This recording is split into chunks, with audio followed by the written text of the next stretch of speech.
So these are the guts.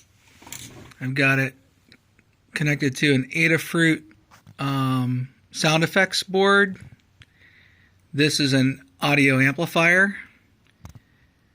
And then that's a voltage regulator. And then the power goes to a battery. And then the button activates it.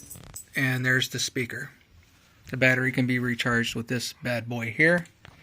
And here you go.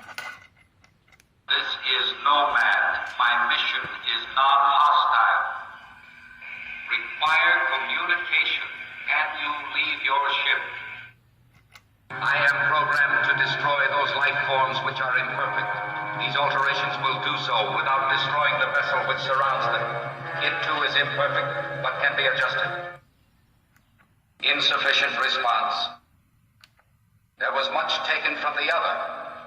It has changed since the point of origin. I am perpetual now.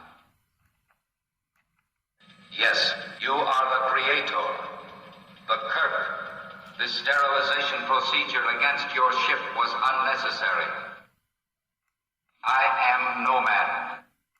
This primitive matter-antimatter propulsion system is the main drive. Inefficiency exists in the antimatter input valve.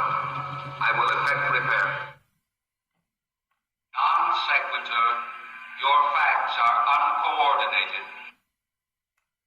You are from the third planet, a planet with one large natural satellite. The planet is called